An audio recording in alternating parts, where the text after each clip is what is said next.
Hello everyone and welcome back to the channel. We're doing some deductions real quick up in here. Okay. We are here at the Divine Syndicate.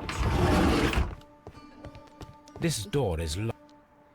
Let's break into some doors.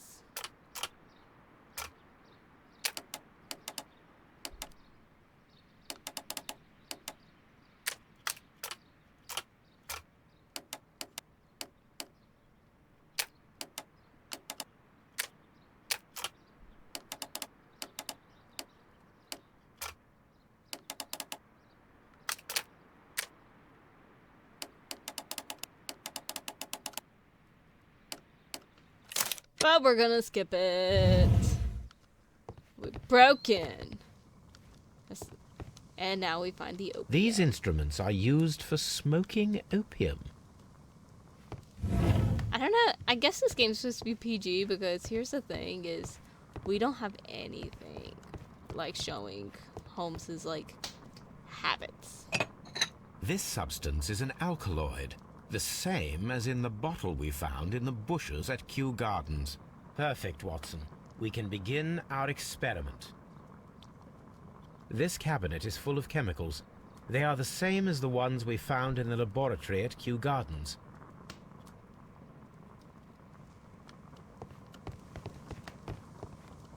Was that it? That would be enough to perform. Is it enough to make opium? Okay, I think we got everything we need. We're gonna go do some experiments at the house. Yeah.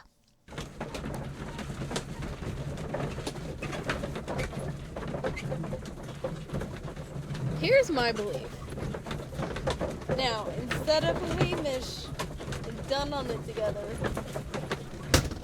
I just dropped my controller, but I'm assuming the syndicate's working with someone from the Kew Gardens.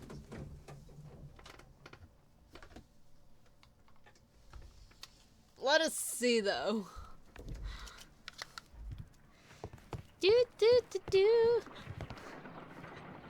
Look at Watson practicing Tai Chi. I imagine that one of these plants would be capable of releasing a toxic vapor. I need to find out exactly how it could be done. I shall begin now. Watson, if you are at all optimistic to have dinner this evening, then I'd recommend that you put on the gas mask.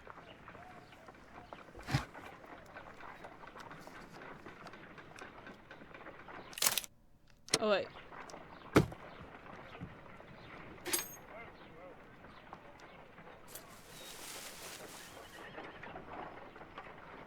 It appears to have fallen inactive after... My word! It shot a spike at me after I stabbed it with a pin. I imagine that its reaction would be ferocious if I increased the strength of my attack. Stab the other one. No reaction.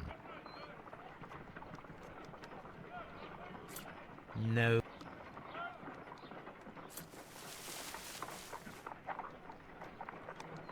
It appears to have fallen inactive after being disturbed.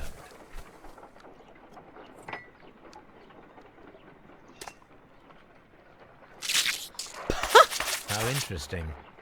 What a strong and effective defensive mechanism. Let's just feed it. I find the behavior of predators utterly fascinating. Let's put one on this one. I didn't even do anything. That one's a little bitch.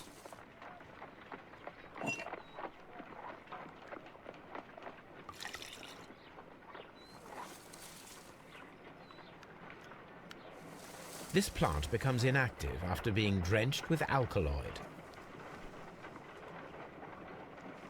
Okay, let's do.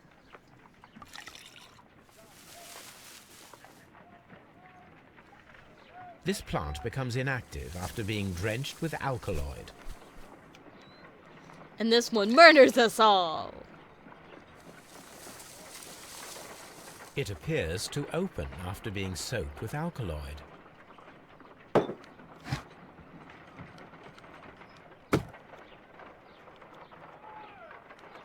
This is a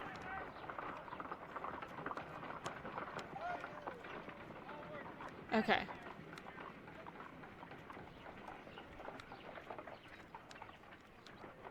Okay, I don't know what we're supposed to do, so we're gonna do that. But we'll see what our answer is. The plants would be capable of killing only if they were directly next to the victim and stimulated at precisely the right moment. Let us take our caterpillars to the Colonial Collection Room. We may see things more clearly there. It is too early, Watson. Our suspects will be there. Let us investigate Kew Gardens one more time and ask some questions.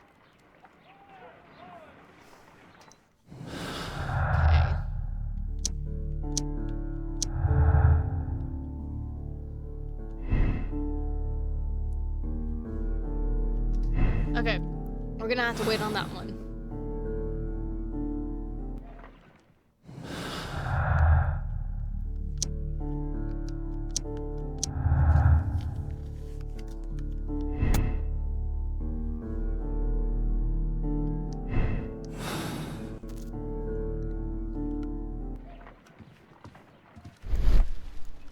Wrong button.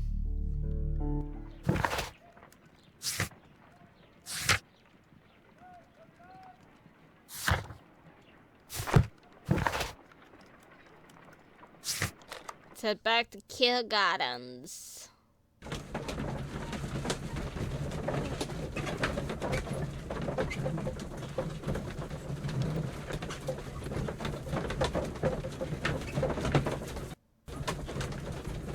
I swear, I need to like start drinking energy drinks or something, but I'm like, I have like nothing. Maybe it's probably because I started drinking. Once again, we have another long ass screen.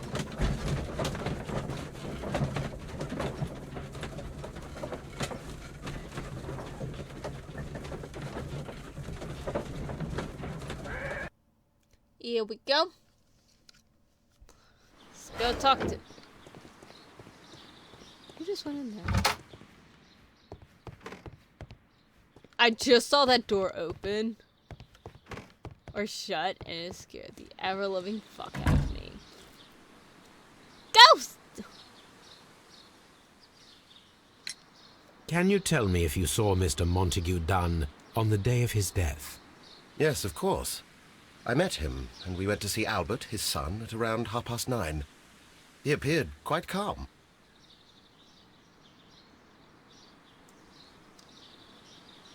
Sorry, I'm putting my hair up. What were you doing on the morning of the accident? After paying multiple visits to Albert, I had a little talk with Miss White. Then I returned to my desk to complete some paperwork. Suddenly I observed that Mr. Dunn was not feeling well, so I ran immediately to fetch Albert. I clearly remember that it was around 10:30, for I was late that morning. Thank you, Mr. Hamish. We shall continue our investigation. Let's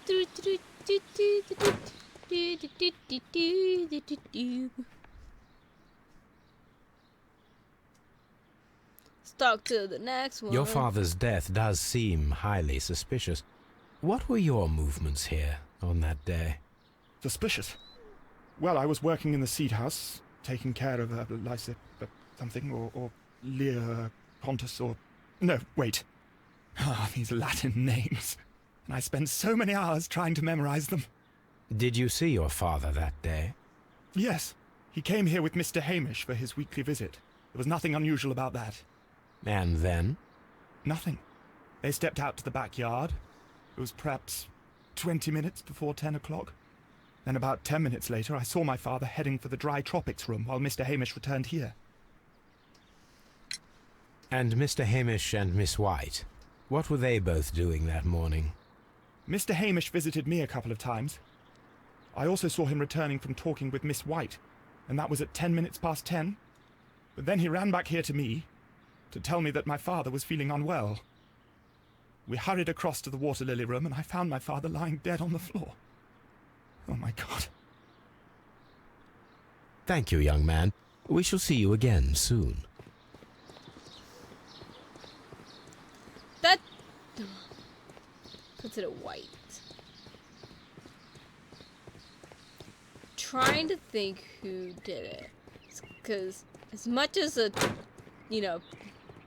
multiples of them are in on it, white has the least amount in terms of motive.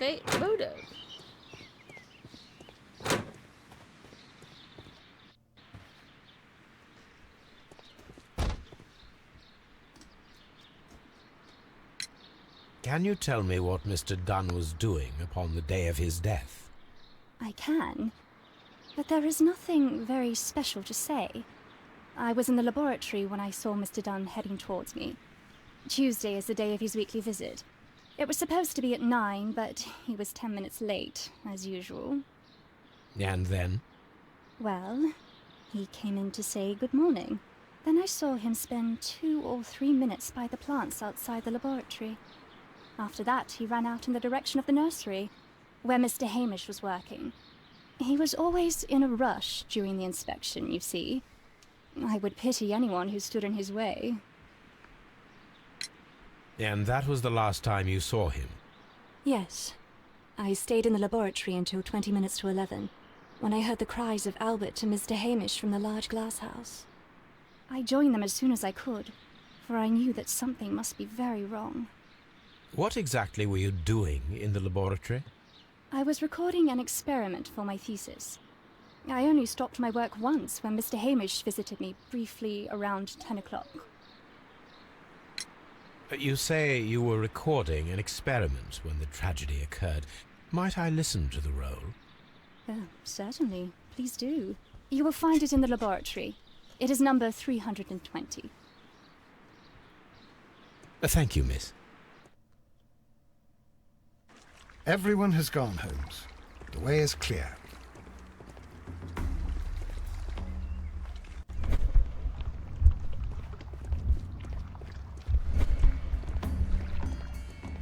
Okay, we're gonna do this in a second.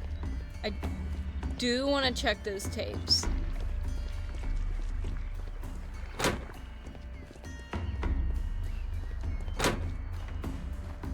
Let's see if I can get the tapes done first. I don't know, maybe the tapes mean nothing. But if it's around the time that he died,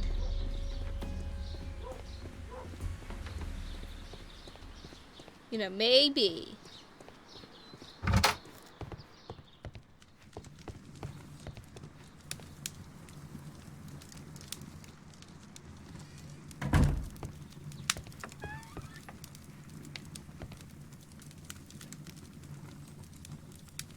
Here it is. Let's see what we can find on this one.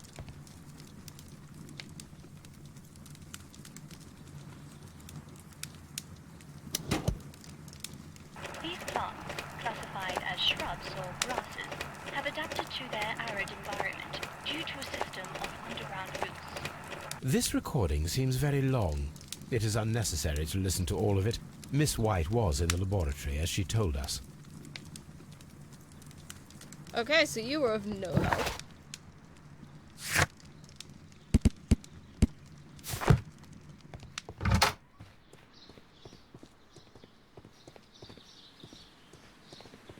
Okay, let's do this real quick, then we're gonna go. I think we gotta go back and talk to the head of the whatchamacallit, the plant cult. I think we're almost done, so I'm gonna just make this one a long episode. I don't know how many I'm in. I'm gonna try to finish it.